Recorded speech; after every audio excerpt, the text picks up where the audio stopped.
Good morning all of us students.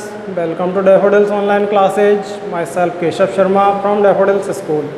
आशा करता हूँ आप घर पे होंगे और सुरक्षित होंगे।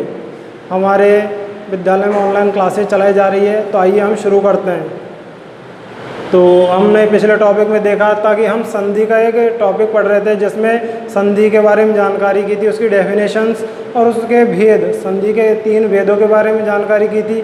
और 3 संधियों के बाद में हमने पहली संधि उठाई थी स्वर संधि, जिसके अंतर्गत 5 संधियों में विभाजित किया गया है स्वर संधि को।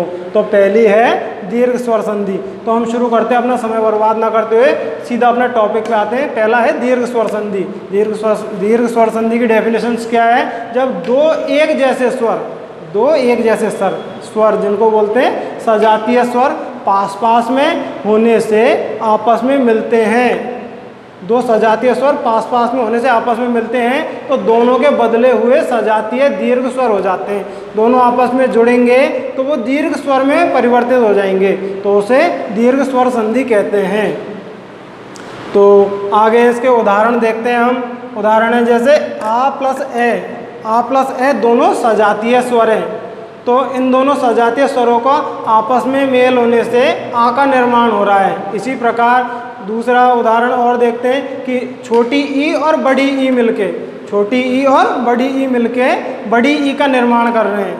इसी प्रकार आगे बढ़ते हैं हम, छोटा ऊ और बड़ा ऊ मिलके बड़े ऊ का निर्माण कर रहे हैं। तो इनसे कुछ उदाहरण हम देख लेते हैं एक बार, फिर आगे बढ़ेंगे हमने अपने टॉपिक को लेके। जैसे विद्या प्लस अर्थी, इसमें प्रथम शब्द है जिसमें विद्या है, इसमें प्रथम शब्द का अंतिम वर्ण में धा मतलब आ का उच्चारण निकल रहा है, और द्वितीय शब्द का प्रथम वर्ण जिसमें ए शब्द आ रहा है। तो दोनों आपस में संयोग करके, आपस में जुड़ के एक नए शब्द का निर्माण करते हैं, जिसे विद्यार्थी का रूप मिलता है। इसी प्रकार ई प्लस ई मिलके बड़ी ई का निर्माण कर रहे हैं। तो उससे एक उदाहरण देखते हैं हम, हरि प्लस ईश बराबर हरीश। इसमें प्रथम शब्द का अंतिम वर्ण छोटी ई और द्वितीय शब्द का प्रथम वर्ण बड़ी ई आ रहा है। तो दोनों छोटी ई और बड़ी ई मिलके बड़ी ई का निर्माण करते हैं। तो हरि बड़ी ई हो जाएगी तो हरीश का निर्माण होगा। इसी प्रकार भानु प्लस उदय, यहाँ भानु में प्रथम शब्द का अंतिम वर्ण छोटा ऊ तथा द्वितीय शब्द का प्रथम वर्ण बड़ा ऊ आ रहा है। तो दोनों आपस में जुड़ के बड़े ऊ का निर्माण कर रहे हैं, तो भानुदय का निर्माण हुआ। इसी प्रकार आगे बढ़ते हैं और कुछ उदाहरण, जैसे ए प्लस आ मिलके बड़े आ का निर्माण कर रहे हैं। जैसे शिव प्लस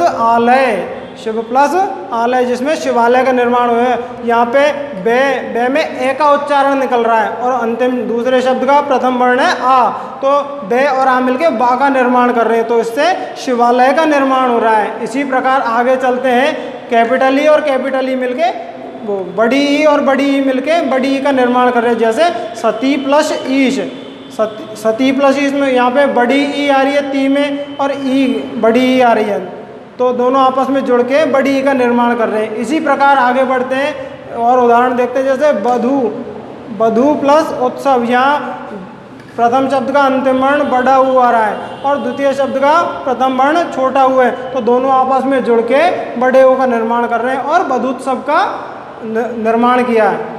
तो आशा करता हूँ सभी को ये समझने में आया होगा, और कुछ प्रॉब्लम्स हो या कुछ जानकारी लेनी हो तो संबंधित टीचर से व्हाट्सएप या कॉलिंग के जरिए आप जानकारी कर सकते हैं। तो stay home and stay safe, keep learning.